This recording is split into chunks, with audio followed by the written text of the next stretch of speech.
Assalamualaikum warahmatullahi wabarakatuh. Welcome to my English lesson and we meet again today. I would like to explain about modal auxiliary and especially for should. Pay attention, listen and learn. So, have you know about modal auxiliary? If you never know about modal auxiliary, first, I would like to explain there are two types for present and for past. For present, there are may, can, will, shall, must, and have to. Nah, ini masing-masing ada artinya ya dalam bahasa Indonesianya. Kalau may itu digunakan untuk mungkin, possibility. Kalau can itu digunakan untuk ability, dapat. Kalau will digunakan untuk probability ya, akan, or capability. Kalau shall itu digunakan untuk suggestion biasanya, saran. Or must itu digunakan untuk obligation. Kalau have to juga. Nah, must sama have to itu sebenarnya artinya sama ya, harus. Cuman bedanya itu kalau must itu lebih stronger. Jadi dia lebih kuat gitu daripada yang have to. Kayak misalkan contoh, I must go now. Saya harus pergi nih sekarang. Nah, dia harus pergi. Tapi kalau I have to go now, nah bisa jadi harus pergi atau ntar jeda waktu gitu. Nah, kalau untuk yang bagian kedua itu bentuk pasnya ya, lampaunya.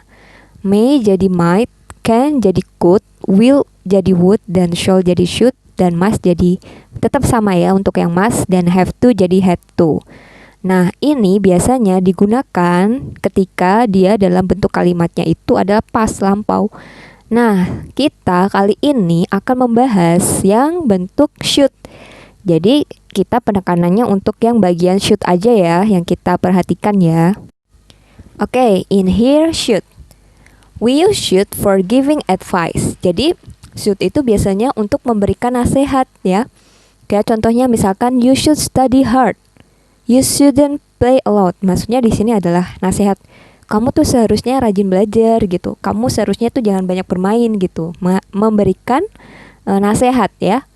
Or number two, we use should to give opinion or recommendation. Jadi should itu bisa digunakan untuk memberikan pendapat atau rekomendasi ya. Nah, dan yang ketiga, should express a personal opinion and is much weaker and more personal than must or have to.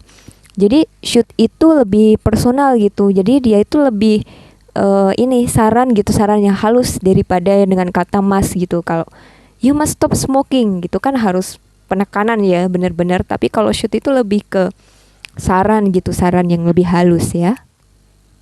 Nah, seperti yang saya bilang tadi, should is not as strong as much. Jadi should itu tidak sekuat dengan kata must gitu.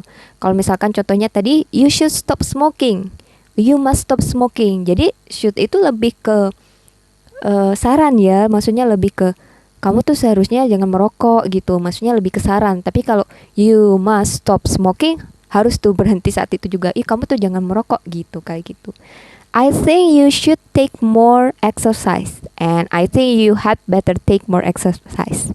Nah, perhatikan di sini dua kata ini should itu bisa diganti dengan kata had better ya, sebaiknya. Jadi ketika kalian memberikan pendapat, mengasih saran, bisa dengan kata, kalau nggak should bisa kata had better.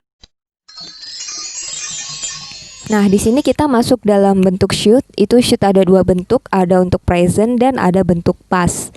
Kalau untuk present, rumusnya adalah subject should plus verb 1. Kalau untuk past itu subject should have verb 3. Nah, bedanya apa? Kalau misalkan present itu untuk yang memberikan nasihat atau saran tadi ya, seperti you should take a rest, Intan should obey the school rules. The third one is the students should follow the flag ceremony. Nah, ketiga contoh tersebut, contoh untuk yang present, itu mengungkapkan bahwa di situ ada kalimat untuk memberikan pendapat atau nasihat ya. Nah, seperti itu. Coba analisa untuk yang nomor 1, you should take a rest. Itu di situ maksudnya adalah kamu tuh seharusnya istirahat gitu ya kan. Yang nomor 2, Intan should obey the school's rule. Kamu tuh seharusnya mematuhi perintah sekolah gitu ya, Intan maksudnya ya. And the third one is the students should follow the flag ceremony.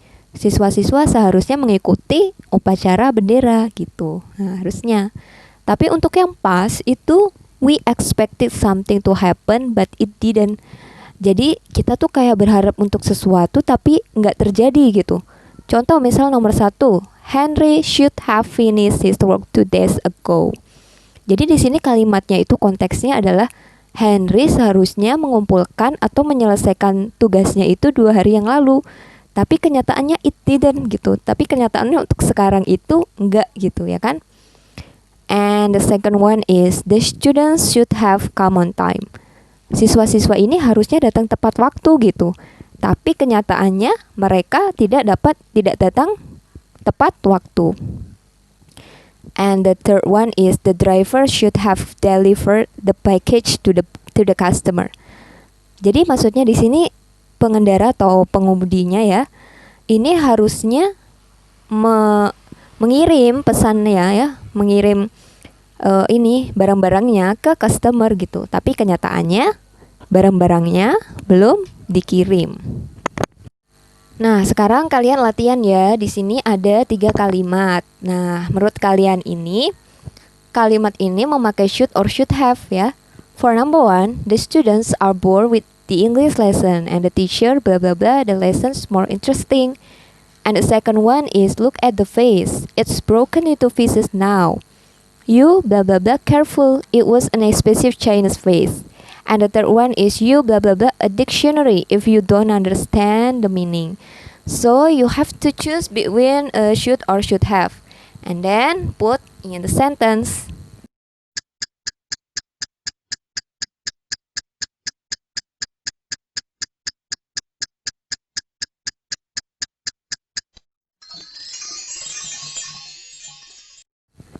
Oke, gimana tadi? Udah bisa ngerjain nggak kalimatnya tadi? Bagi yang betul, selamat ya. Berarti kalian sudah memahami materinya dengan baik. Coba kita lihat ya, analisa for number 1. The students are bored with the English lesson and the teacher should make the lessons more interesting. Nah, di sini jelas ya jawabannya itu pakainya should make. Kenapa? Karena di situ adalah memberikan saran atau nasihat. Berarti di sini dalam konteksnya itu adalah should present ya, dalam bentuk present. Coba kita lihat for number 2. Look at the face. It's broken into pieces now and you should have been careful. It was an expensive Chinese face. Nah, di sini kita jelas ya lihat bahwa ini udah terjadi gitu. Udah face-nya itu atau face-nya itu udah pecah gitu. Berarti kan pas ya, lampau ya. Berarti kita pakainya yang should have verb 3 been ya. You should have been careful. Jadi di sini kalian memakai yang pas ya, betul sekali. It was an expensive Chinese face. Kata-katanya juga mengacu bahwa dia itu pas ya. And the third one is you should consult a dictionary if you don't understand the meaning. Nah, di sini jelas juga ya bahwa dia penggunaannya untuk saran, suggestion. Maka pakainya should plus verb 1 yaitu present ya. Yang menjawab semuanya betul berarti udah understand dengan baik. Baik, kita sedikit review ya tentang materi hari ini. Jadi ada 2 bentuk atau 2 tipe should ya. Yang pertama pakai yang present dan yang kedua pakai yang past. Jadi kalian ingat-ingat ya, kalau misalkan pakai present itu subject plus should plus verb 1.